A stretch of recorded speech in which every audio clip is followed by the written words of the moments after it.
good turnout today. Thanks everyone for coming. Good morning and welcome to the class of 1967 and all Chalker alumni. Welcome back. I'm Don. I'm with the Southington Community Trust, and we are hosting today's event. After the presentation, we invite you to tour the Chalker building in the 1907 building. That's the elementary building over here. If anybody wants to go through it, we can open that up. The Trust, I'll give a little history about the Community Trust. The Trust was formed in 2010, and it is our goal and mission to preserve the rich history of Southington as we strive to enhance its future. To date, we have been successful in getting the Chalker Building, the 1907 building, and Monument Park listed on the National Register of Historic Places. You can see that there's a plaque out here in the yard designating that. Our fundraising and donations are very important. Have enabled us to have lighting installed to light up the facade of the Chalker building and the 1907 building, as well as the purchase of street pole banners to identify our historic places. The banners have been installed along the front, going down towards the center, and there'll be one up near the town hall as well. Every May, we provide an educational history tour for the third grade class and are open on Memorial Day. In October, we host a historical ghost tour, and we close out the year with our Christmas open house, where we have a friendly but very competitive cookie contest. So I'm issuing the challenge to anybody who wants to enter that. It is December the 9th. Bring 5 dozen cookies by noon, and I don't think you'll beat them. But I haven't won yet, but I enter every year. So, okay, our group meets the fourth Saturday of each month, and we're always looking for new members. We got a little core that we do a lot of the work. Thankfully, we have a group of worker bees in this community that when we call on them, they show up in some of the projects we can't handle ourselves. And we're thankful we have that group. Many of them are here today. Thank you. And you veterans, thank you for your service back then and to what you do now. That being said, I have to believe that Newton Chalker is smiling down on all of us right now. We are in this building, we are using it for education, and we are honoring veterans. So with that being said, I'd like to turn it over to 1967 graduate Max Woods with his presentation, No Expiration of Honor. Mr. Woods.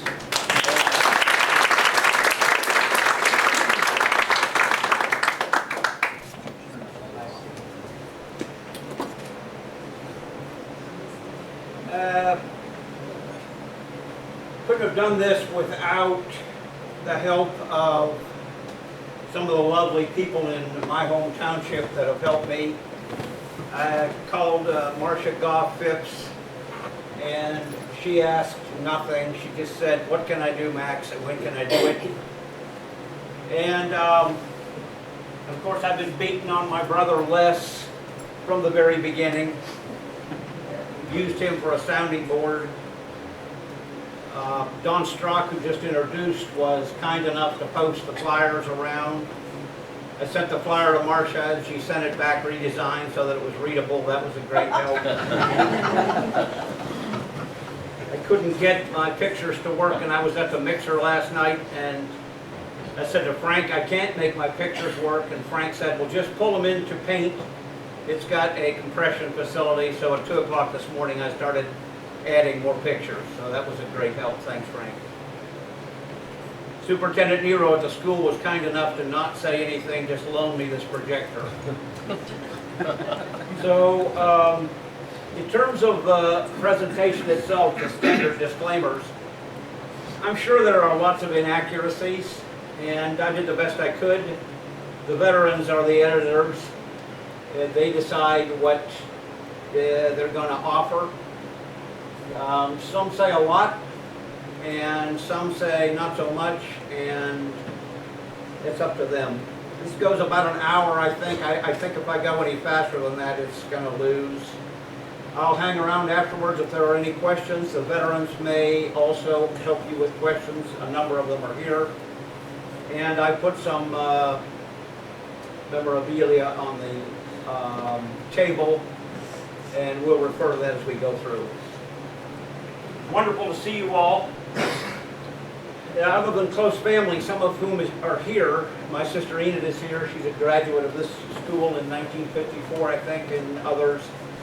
Other than my close family, class of 67 is the closest people in the world, as you know, my beloved class. It's been great to have the support of the community.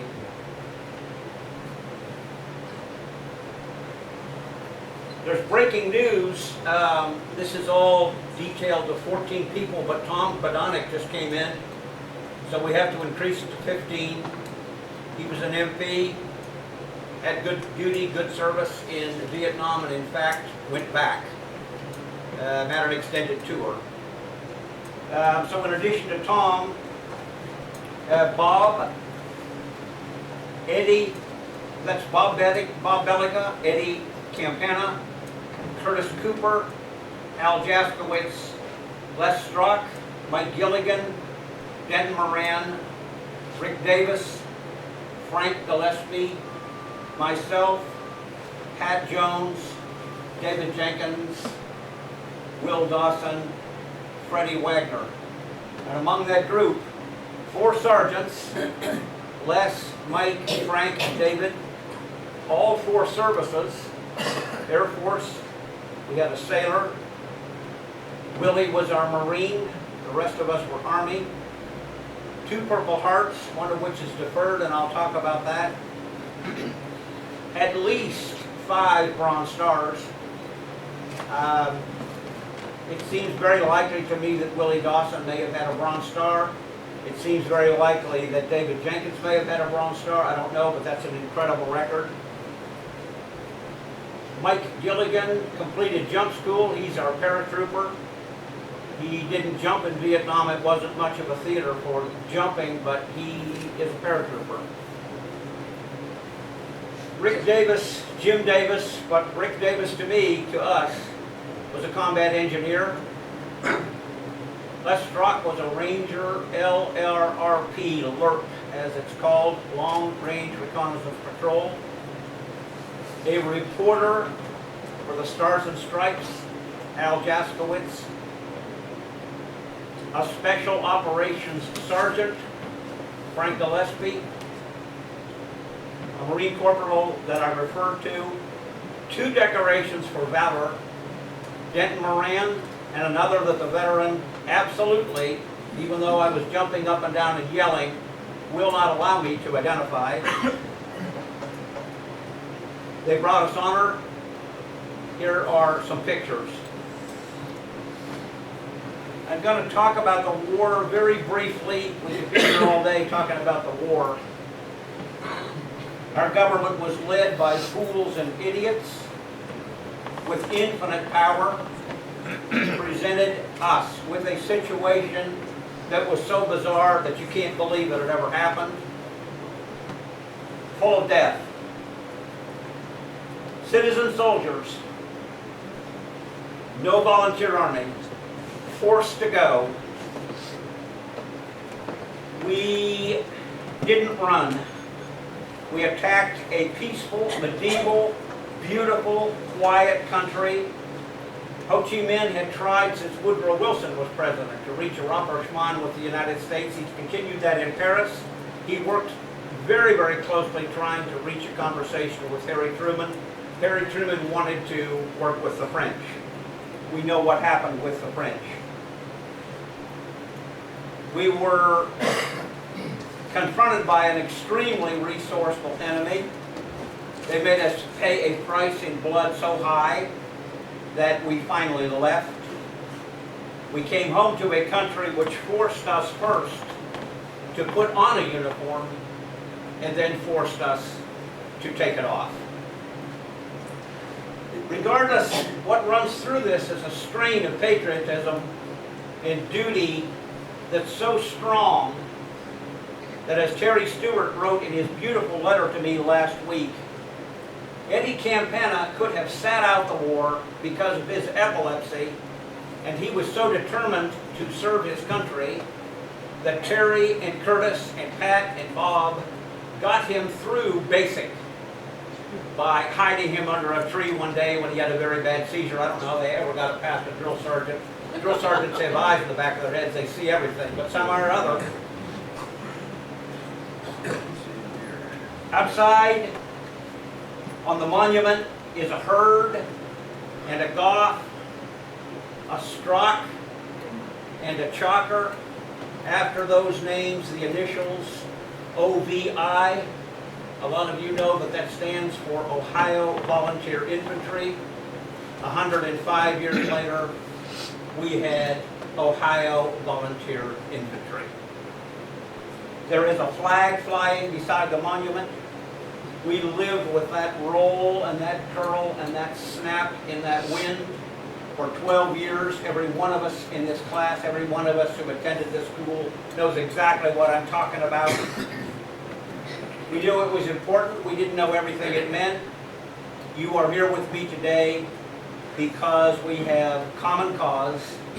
It's a simple acknowledgement of what some brave men did, asking nothing. A lot of them have memories that they wish they didn't have and can't get rid of. I chose to do this for them and for you because I have been dumbstruck by their achievement. Vietnam is mysterious, but it's not opaque. It is amenable to study and understanding. A lot of my life I have spent reading books. This is a bright shining lie from my library. I highly recommend it. It's 790 pages. It's a handbook on the war. I've read it 2.5 times. Neil Sheehan won a Pulitzer Prize. I put the nurses up there because this is Dispatches by Michael Hare. That book is copyright 1978. It's been in my attic. I read it once. I can't bear to get rid of it. I could never read it again. If you could stand it, it'll give you a picture of the tragedy of the war like no other. And I told Les about this book, and I told him that images from it still haunt me, and Les said to me, "Don't read it again, Max." Good advice. Patton said, "What about living heroes?" He said, "Everybody talks about dead heroes. What about living heroes?" I came back from Texas in '95, and Les and I had coffee over at Perrine's. He told me he was a ranger. He told me he was alert. I knew what it meant, but it didn't register. It took a long time for it to percolate up through my brain. I knew it was important, and I bumped into Denton Moran at McDonald's about 5 years ago in Cortland. Denton was sitting in a corner by himself reading a book, nonfiction. Can't remember what it was. Struck up a conversation. Denton said, "I've got an Archon with a V on it for valor." That's an extraordinarily high achievement. And I said, "Denton," and it bothered me. Why doesn't my township know about these men and what they accomplished? Les had a spot of weather with his knee here recently. He's in recovery, and Carlene and I were on the phone. I was telling her about some of this, and she knows me like a brother, and she said to me, "Why don't you do a presentation?" And it was just a match to dry gunpowder. I knew this was coming up. It's a day of joy and celebration for this class. It's our 50th reunion, and I wanted to say this. And I think for a group of 15 men, for the range and the scope of the achievement that they accomplished in harm's way, that we will compare it favorably with any other group. I think there are plenty of groups that would beat us, but I think that they would know that they were in a horse race. It is remarkable. And it has to be said, in fairness, across the great land, that there are tens of thousands of townships like Southington that did just what we did. Mike Gilligan holds a combat infantry badge. He said, "Max, I don't mind if you do this, I don't mind if you recognize me, but make sure that you talk about everybody." Well, you can't do that because I don't know what's on either side in terms of classes, and it ramifies, and pretty soon you just... But I will say that Terry Stewart was with the Army Security Agency in Japan and Korea and Germany, wrote me a beautiful letter, said how much he enjoyed going through basic with a group. Paul Hart was in Germany. He was a nuclear weapons technician. Butch Kovac and Al Porter did basic together at Campbell, and both were MPs. Ed Peace in California was an Air Force sergeant. Ron Carr was in the Air Force. He was a finance technician or officer. Tom Hope was in missile defense in Germany. Tom volunteered for Vietnam. Said he went down to see the morning clerk, and the morning clerk said, "No, I've been there, you're not going." Well over half of the men in our class served somewhere. This is not a man that we went to school with. This happens to be a first lieutenant named Kerry Noble. And this is Janie's brother-in-law. And running through this is a silver thread of modesty and selflessness. Veterans are almost reluctant to talk about their service, and I found that everywhere in putting this together. And I love this story, and that's why I put this on there, in addition to the fact that it honors Kerry. Janie was worried about him. The war destroyed him. He's recently left us. He was a great soldier, had a Purple Heart, he had a Bronze Star for valor. And she didn't want to put him on the defensive, so in her very refined way, she didn't want to say, "Kerry, do you need money?" And so she said, "Kerry, do you have money?" Well, his billfold was in his hand. He said, "Yep, I have money, Jeannie. How much do you need?" She wrote me a note with his stuff, and she said, "Max, I don't know why I feel compelled to send you this stuff, but I think we know why." South Vietnam is about half the size of Washington State. It had a population in 1970 of about 17 million people. As I said earlier, it was a medieval country. It was beautiful. It was very rural. It was peaceful. Buddhist population. It was well fed. Under no circumstance was it ever anything like an enemy of the United States. It just was not. It's peaceful. The Vietnamese were always with us. They were commingled with the GIs. They were everywhere. And we found out to our woe that they were extremely resourceful, as we know. They were also, at least to me, extremely warm and friendly. Many of them made an effort to speak English. The language barrier was terrible. Not all veterans agree with me. I understand why. This is what we refer to Vietnam vets as I Corps. It's in the north. So if we go over here to the map, I don't know whether you can see that or not, but that's about the section right there. That was where the hot zone was in Vietnam, and that's where those men were. I just want to start with the W's to get myself out of the way. I was not in harm's way, folks, and I have said that ever since I came back. I was working for a bird colonel in Fort Lee, Virginia. I volunteered. His name was Philip Myers. He wouldn't let me go. I finally talked him into it, and he said, "Okay, Max, you can go, but you are not going to get hurt."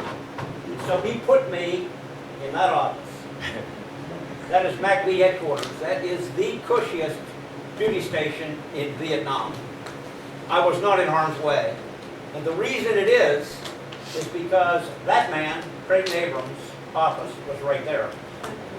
And he was running the theater after Johnson finally got enough sense to fire West Portland.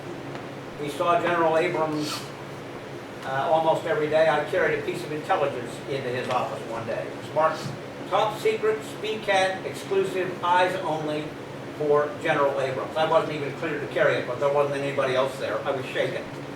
Carried it in, stood in front of the two-star that was his chief of staff, Donald Cowles, handed it to him. The general said, "Wait." Walked into Abrams' office, he initialed it, and came back out. That is the only conversation that I've ever had with a general officer. I was with him every day, but that doesn't mean you correspond with him. I'm indebted to my brother-in-law, Old Music, who is with us today. He's a veteran. What we were trying to do was show that where I was, which was the gold leaf on top of the spear, was as far away from the tip of the spears as possible to be. And Lowell came up with this device to show the rank so that everything in olive drab there were essentially the men that fought that war. The further down you go, the further lower you go in rank, and the closer you get to, literally, the tip of the spear was underground in Vietnam because of the tunnel systems. And the men here they don't want to talk about the tunnel systems. The tunnel systems are as famous as anything in Vietnam. There's a good reason for it. They had entire cities underground. And Les and Pat Jones and Mike Gilligan and some of the men who were in it, they talk about that in ways that they don't want to.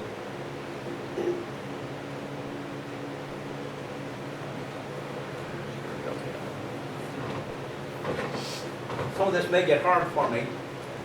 This is our brother Freddie. He's our only sailor. That is the coastal supply ship Arcturus. I'm indebted to Ted Peace for giving us the only piece of Freddie's service that we have. Freddie was coming into Norfolk. He didn't call one of his family. He called his brother Ted. Ted, come and get me. Ted said I walked onto the quay and here's little Freddie. Freddie wasn't very big. Waving and yelling from the rail. He was an engine man. He was proud enough of his service that he piped Ted aboard and showed him his duty station. Freddie's no longer with us. He's in Duke Hall Cemetery. Ted said the ship was enormous. Told me that on the phone. 469 feet long, and it displaced 6,319 tons. This is a picture of a group of men who joined together. This is Eddie Campana, right there. Terry Stewart, Curtis Cooper, Bob Bellica, Gene Gotham, and this is Corporal Pat Jones right there. Pat sent me this picture. He said, "Did you see I made corporal?" Yep, Pat, we noticed, baby. And when Terry sent me the letter, and he sent back a picture with it of a reunion that they had in 2000. That's Curtis, Bob, Terry, Gene Gotham, and Eddie Campana.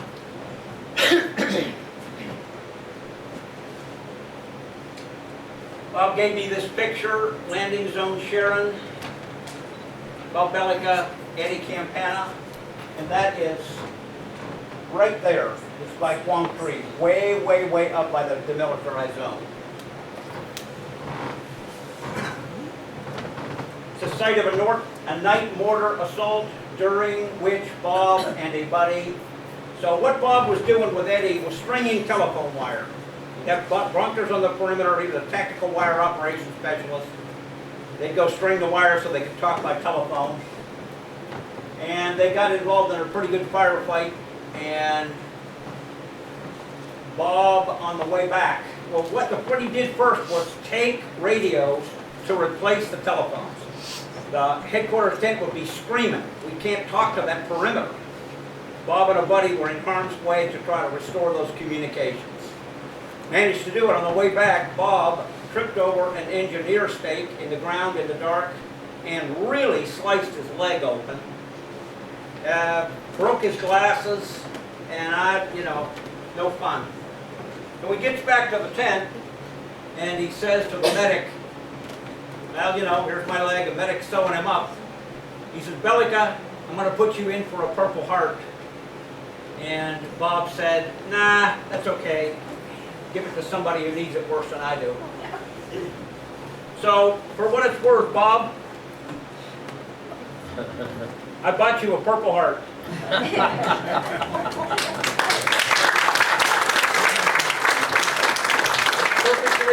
It is perfectly legal to own it. These end up in dumpsters.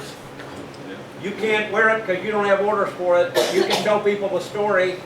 If anybody gives you any guff about it, show them your scar. Then ask them, "Can you see his?"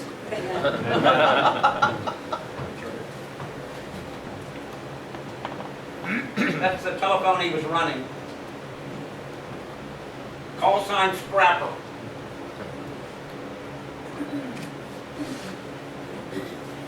a picture of Bob that he gave me. Surrounded by sandbags. Look familiar, Les? You know, I think it's pretty fishy. That's what I said when I saw it. Bob, what'd you do, Photoshop this? Bob gave me this picture of the gunship. Bob wanted a ride. He was promised a ride, and he never got his ride because when he was scheduled to go, a mission came in, and Vietnam it's been called the helicopter war. More than a third of all the helicopters the United States had in inventory during the Vietnam War were deployed in Vietnam, over 3,000 of them. They were everywhere in all shapes and sizes. Mike Gilligan was 11 Bravo, the Bedrock infantry soldier. He was at Chulai with the Americal. That's their patch. Very, very famous division. The biggest division in Vietnam, like 23,000 men. 23,000 men in the city that we built there. Westmoreland built 8 jet airports. He had 40 ice factories. He had a complete dairy in Saigon for his sorbet, for his reception. Too bad he's not here. I'd say, Bill, have a seat. We've got some questions we'd like to ask you. And as I said, Mike was, so he is about right there, a little bit north of, I think north of Way a little bit less, right? I would guess. Along the coast, right there. And I said to Mike, tell me some stories. No, I don't have any stories. He was perimeter defense. No, I don't want to tell you any stories. Then he said, no, I'll tell you a story. He said, tell about the time I went down to the embarkation point for R&R to China Beach and I bumped into Dave Jenkins.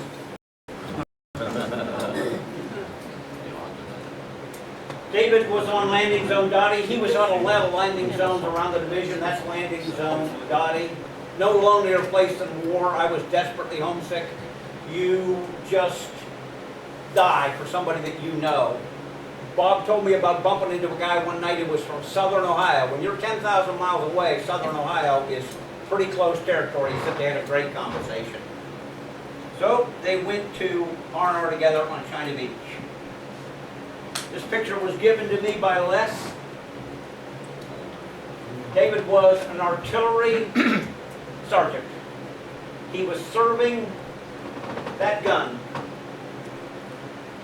That's a 155.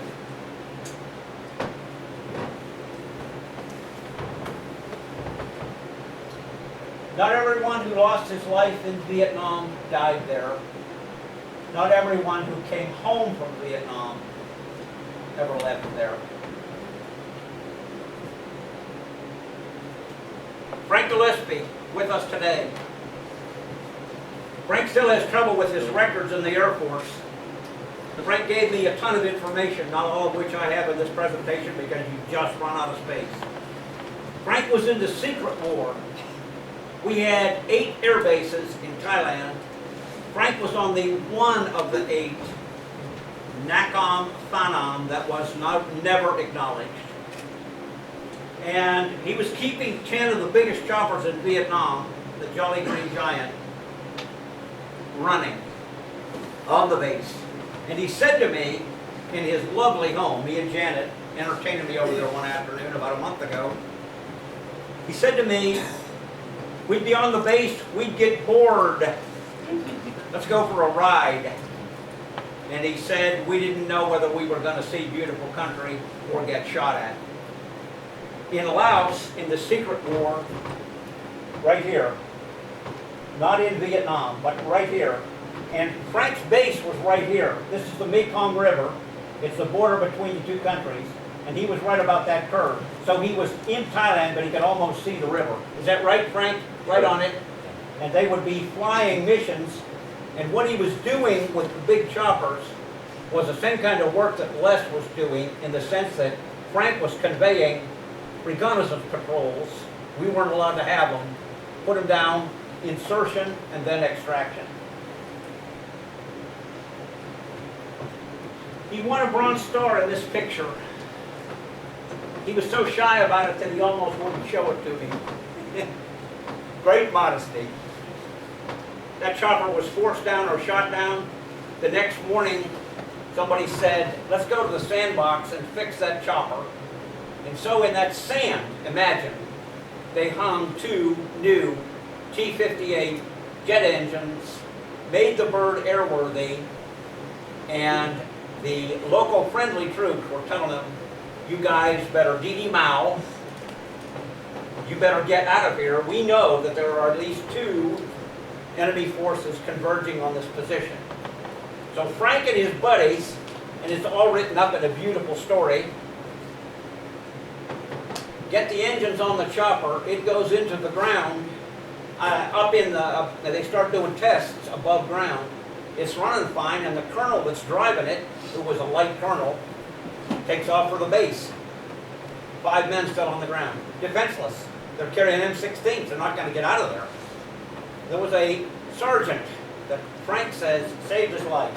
Sergeant Burns saved my life, Frank told me. There was a sergeant, and I would give a $100 bill to have on that chopper and listen to that intercom with that sergeant talking to that lieutenant colonel. I could duplicate pretty much what the conversation was if this was a polite company, okay? You are going back. No sir about it either. So they went back and picked Frank up.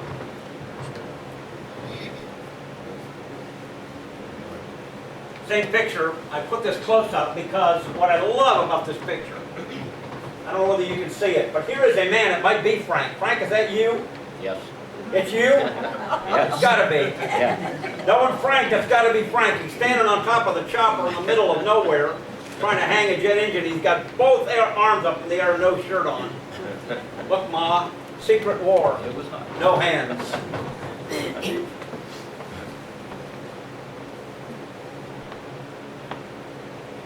Great picture. Curtis Cooper lives with his wife Delia in Deming, New Mexico. He fixed tracks on tanks.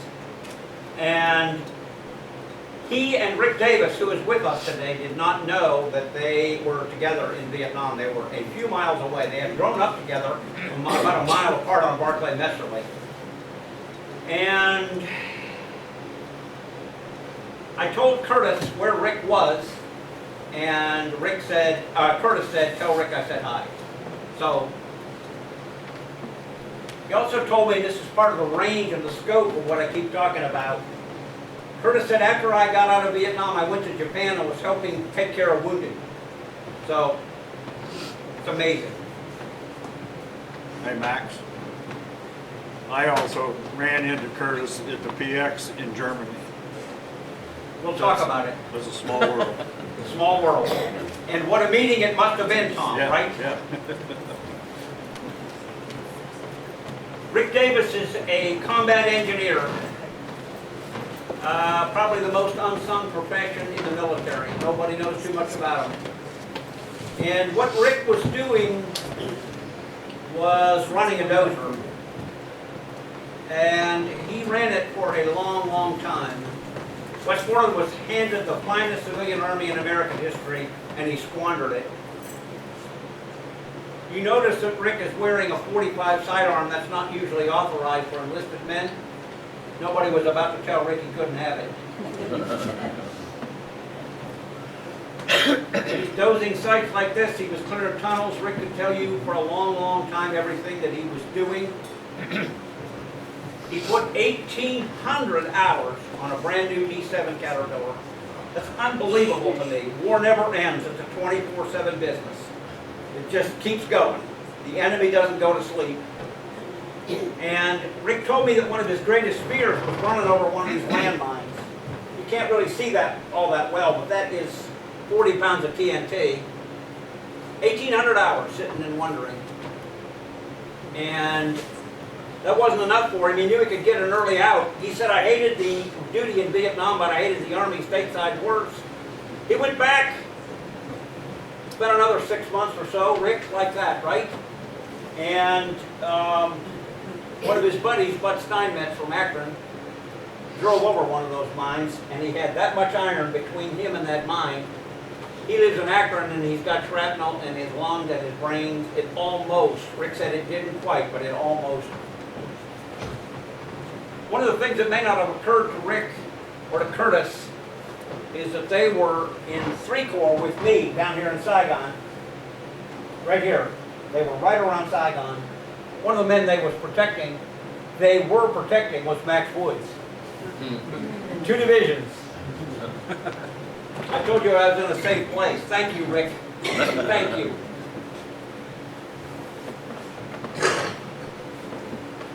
Another picture that you really can't say too much about. It's Rick and an Army buddy. Rick sent me these 2 pictures.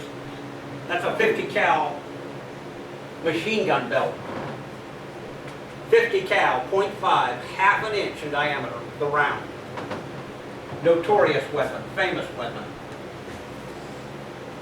It's the man that I know least about. He's buried in Southington. He left us in 1996 at about age 37. Will Dawson found out that he was a corporal, our only Marine. Somebody can help me with this record. We'll add to it. Les gave me this picture. I don't know how Les got it. Here's Willie in the middle. We all knew him. There is the ever-present, inimitable grin. That was Will.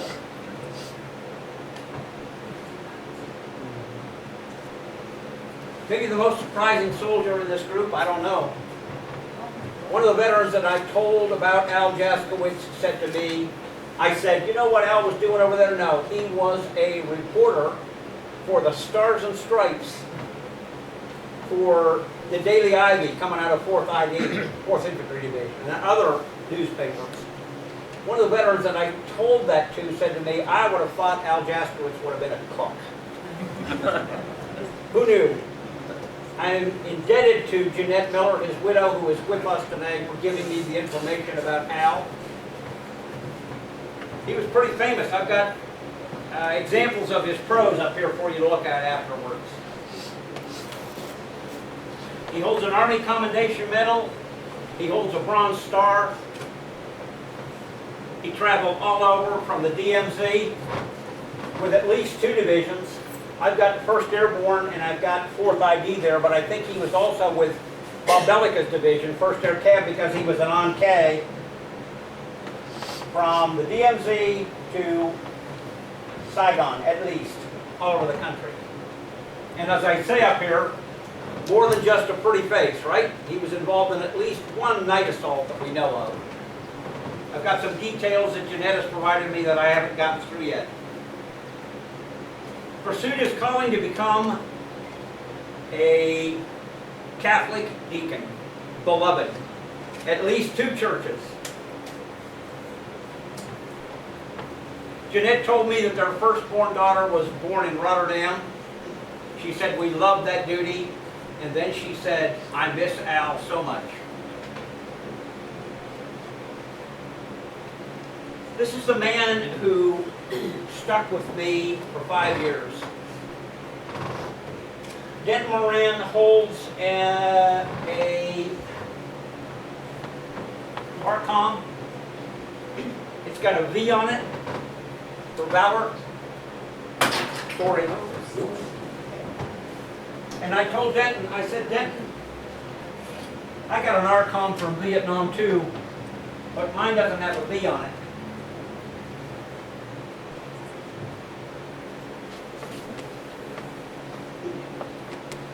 Crew on a 155, there was an intelligence major nosing around, and he found out, he thought that there was some concentrated enemy.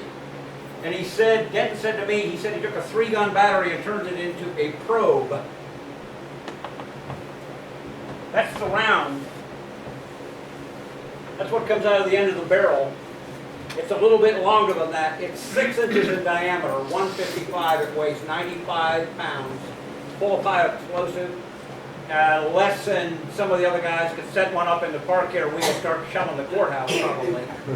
And Kimberly said to me when I showed her this, she said, make sure you explain to the audience that that is the projectile. That's the round.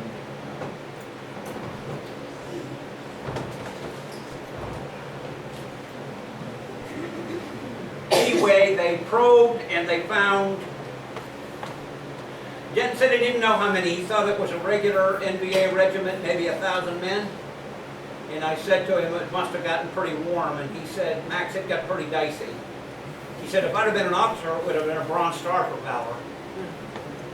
So I said to him, you know who Jeremy Borda is? Nope. Jeremy Borda in 1996 was running Bill Clinton's Navy. He was a 4-star admiral. He was chief of naval operations. He was running the Navy in Washington. And David Hackworth, who was a highly decorated colonel, got wind of the fact that Borda had exactly the commendation medal that Denton had from the Navy, a Navy commendation medal. And he hung one of those little V's on it for valor. I've got one in my pocket. You can't see it.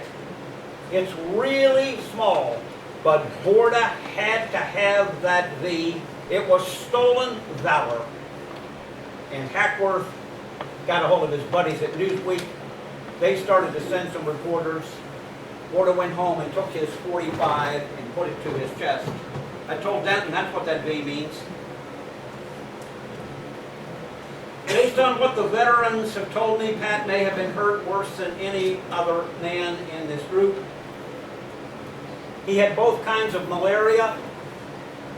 He was an 11 Bravo infantry sergeant. He volunteered for that duty. He was a track mechanic with Curtis, but he got over there and he said they were short of infantry, and so I hooked on.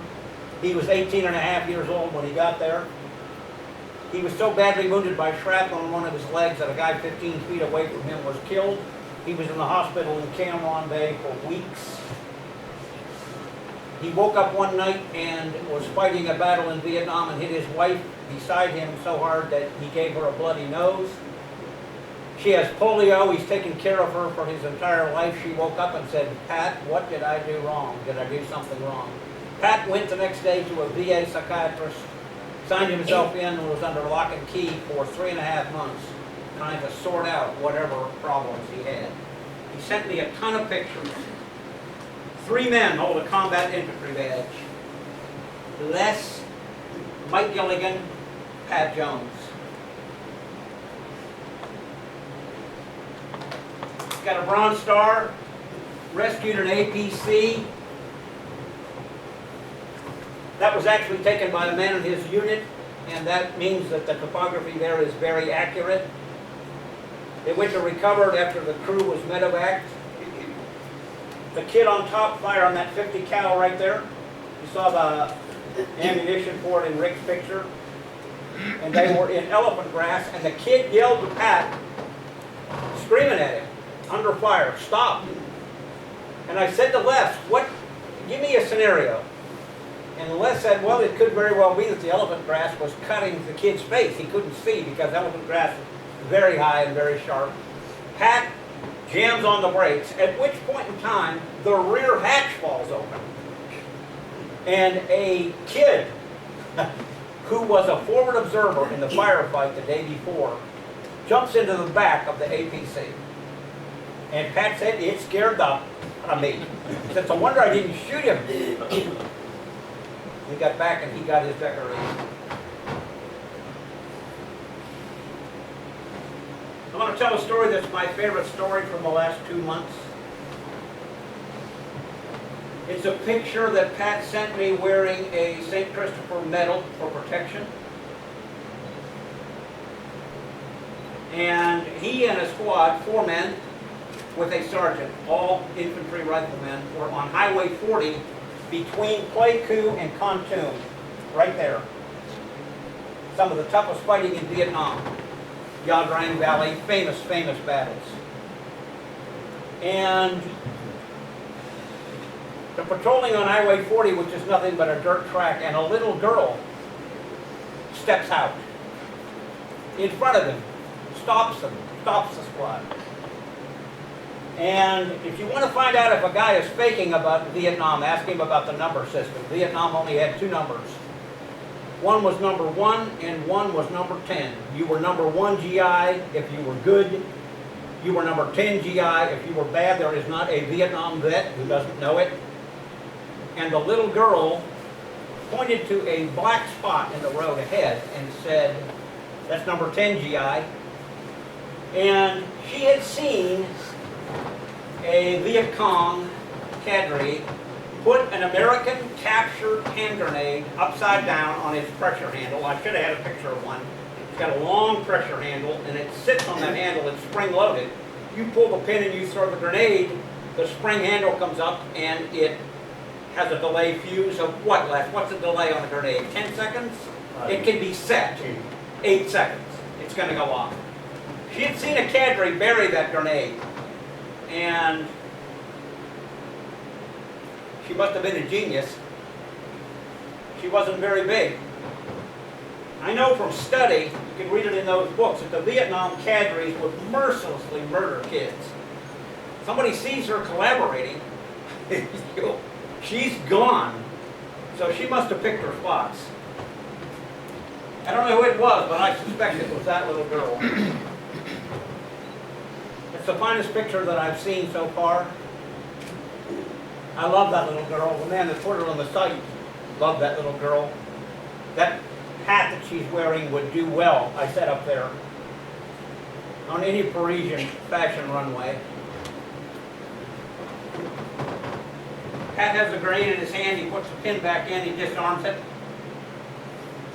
And he looks around, and he is staring at that Christopher medal, swinging in the wind. No dog, you saw it, no dog tags, just a medal, no shirt, hot sun. She's looking at that piece of silver. I said, "What are you looking at, baby son?" That St. Christopher medal just saved Pat's life, or maybe one of the other squad. That weapon goes off, there's no feet, there's no genitals, there's no life. Anyway, that's number 10 GI for sure. You know how gracious Pat was, 19 years old, right over his head. Here, you earned it. You take it. That's the cake. But the icing is that the little girl had a necklace. Her faith was not the same. She was Buddhist. It wasn't a necklace that fancy. She had made one out of the lucky stones of her hooch. And she returned the favor. I don't know whether Pat has a necklace. I sure hope he does. It's a story you can't make up. It's better than any novel. It's the kind of thing that happens in war. It's typical. They were not our enemies. The cherry on top, he said, "Yeah, Corinne gave me that medal." Not related. Part of the family here. I think that Pat and Corinne were sweethearts. And I think that Corinne must be proud that somewhere in Kontum there's a 50-something Vietnam woman who explains to her family how she came to have an American handshake sterling silver medal. This picture is of our de facto past president, the man who keeps the flame for us. That was taken in September when our counterpart, American Legion in Southington, Connecticut, invited Les and Bob to come. Les told me about it. He said they had a great time. It occurred to me after talking with Les about this that Les may be the only man in Vietnam history who ever volunteered to become a LERP to save his life. Les was working with a captain, and they were so far north that they were bordering the demilitarized zone, and that captain didn't know north from south. And Les did. That captain didn't know his butt from a bull fiddle, to be honest. Les did, and he was trying to turn that squad around. He didn't want to go any further north. And he went back to his company commander, morning clerk, who had been wounded in Vietnam, and that's why he was a morning clerk. And he said, "Stormy, you got to get me out of here. This guy's going to get me killed."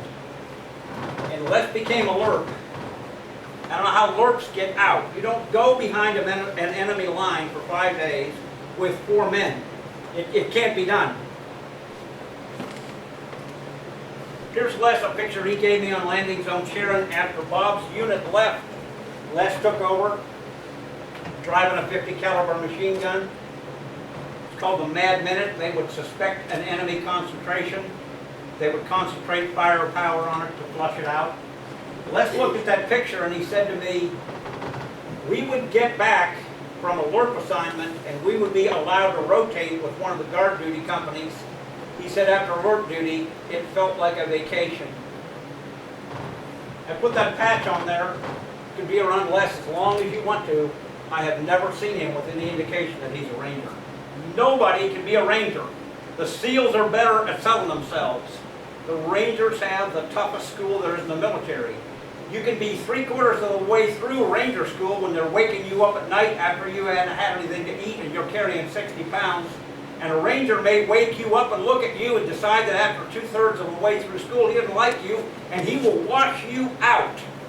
And you will be out for no reason except that maybe the guy running the Ranger school doesn't think you should be a Ranger. Les, correct me if I'm wrong. He gave me this picture. It's important because he's at Fire Base 4. This is also way, way, way up north. We never controlled the countryside in Vietnam. We never controlled the population in Vietnam. They just tolerated us. Everybody was an island. Every base was an island. The way in and out of there was with a helicopter. Les was on that base. He was marked for leadership. He was picked out for NCO school. Les Strock. Les, you're going to be an NCO. Arguing with him. You need to be an officer.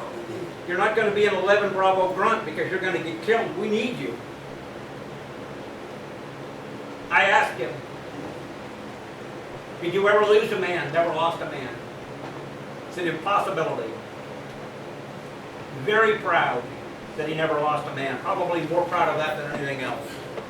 He achieved the highest rank for us, a staff sergeant, E6. It's impossible for a staff sergeant to get that much rank up to.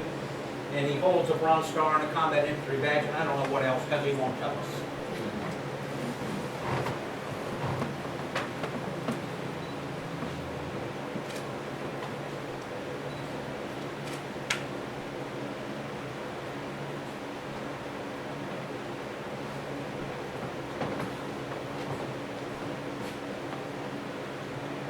Whoops, wrong way, sorry. So it brings me back to the flag. I took this picture a couple days ago. The flag right there still snaps and rolls. And we heard that halyard, right? We used to hear that halyard banging against that pole, making that music to accompany that flag. A peculiar song. Well, we didn't know for sure what the flag meant, or how important it was, but they came back and showed us what it meant. Made Southington proud, made a lot of people proud. Those colors don't run. It's been a privilege for us to count these men, friends and brothers, for a lifetime. I wanted to put this together for the class that I love and for these men that I love. It was a privilege to put it together for you. For me in Vietnam, it was a privilege to have been allowed to help them.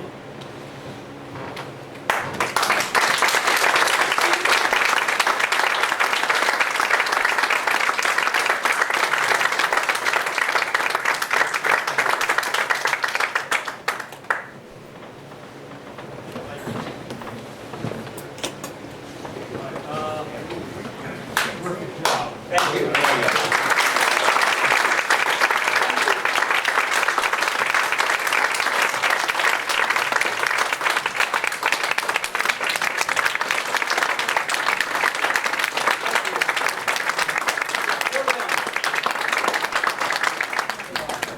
To all you veterans, thank you.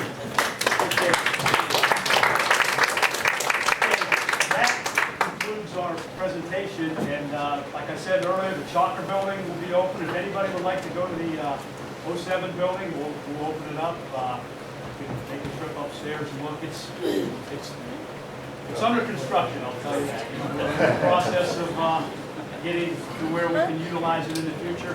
We'd like to see more programs such as this take place here, so if anybody has any ideas, would like to utilize this building, contact the community trust, and we'd be glad to help you out and help make it happen. So appreciate everybody coming out. We still have refreshments downstairs, and thank you, and hopefully we see everybody at the alumni banquet. We have a question? Should we have a picture of all of them? Oh, yeah, all the veterans, please, where do you want to do it at? They're outside. Yeah, let's- Some of them are probably really. Good idea, good idea. We have the tribute here as well, so yeah, if all the veterans can come up here, please, and we'll take a picture. See